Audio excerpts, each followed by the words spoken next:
સ્વાગત છે।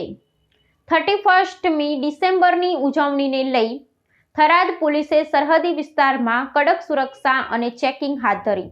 રાજસ્થાનને જોડતી વાવ થરાદ આંતરરાજ્ય ચેકપોસ્ટ પર સઘન વાહન ચેકિંગ હાથ ધરાયું છે। છેલ્લા 3 દિવસોમાં પોલીસને મોટી સફળતા વિદેશી દારૂ અને વાહનો સહિત કુલ ₹1.11 કરોડનો મુદ્દામાલ જપ્ત। પોલીસ અધિક્ષક અને થરાદ ડીવાયએસપીની સૂચનાથી વિશેષ ડ્રાઈવ શરૂ કરાઈ છે। વધારાનો પોલીસ ફોર્સ તૈનાત કરી 10 દિવસ સુધી ચેકિંગ થશે। ગુજરાતમાં દારૂ, એનડીપીએસ, નશીલા પદાર્થો અને હથિયારોનો પ્રવેશ અટકાવવાનો મુખ્ય ઉદ્દેશ્ય છે। ચેકિંગ હાથ ધરવામાં આવ્યું છે। 31ને લઈને કઈ રીતે કાર્યવાહી થઈ રહી છે?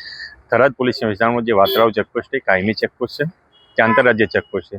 ત્યાં 24/7 વાહન ચેકિંગ ચાલુ જ હોય છે, પરંતુ 31 ડિસેમ્બરને લઈને જે મહેરબાન પોલીસ અધિક્ષક સાહેબ શ્રી વાવ થરાદ ચિંતન દરિયા સાહેબની સૂચનાથી વધારાનો પોલીસ ફોર્સ ફાળવવામાં આવેલો છે અને સ્પેશિયલ 10 દિવસની ડ્રાઈવ આપવામાં આવેલી છે, જે અનુસંધાને તમામ ગાડીઓનું ઝીણવટપૂર્વક ચકાસણી થાય છે અને કોઈ પણ કેફી પદાર્થ, દારૂ, એનડીપીએસ લગત કોઈ પણ ચીજ વસ્તુ કે આર્મ્સ એક્ટ લગતની કોઈ પણ વસ્તુ ગુજરાતમાં ન પ્રવેશે તેના માટે પૂરતી કાળજી રાખવામાં આવે છે।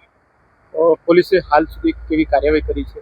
પોલીસે હાલ સુધી સળંગ 3 દિવસ એક ગાડી જે કવરિંગમાં વિદેશી દારૂનો મુદ્દામાલ ઝડપી પાડ્યો છે, જેમાં 300 પેટી જેટલો મુદ્દામાલ છે, અંદાજિત 33 લાખનો મુદ્દામાલ અને કુલ ₹1.11 કરોડ મુદ્દામાલ ઝડપી પાડી 3 કેસ કરવામાં આવેલા છે।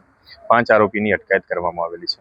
નંબર પ્લેટ અને બ્લેક ફિલ્મ પર પણ કાર્યવાહી થઈ રહી છે? હા, નંબર પ્લેટ અને જે નંબર પ્લેટ વિનાના વાહનો તેમજ બ્લેક ફિલ્મવાળા જે વાહનો છે તેના ઉપર આજે 101 વાહનોના કારાકાચ ઉતારવામાં આવેલા છે અને 15,000 રોકડ દંડ કરવામાં આવેલો છે, તેમજ 4 વાહનો ડિટેન કરવામાં આવેલા છે।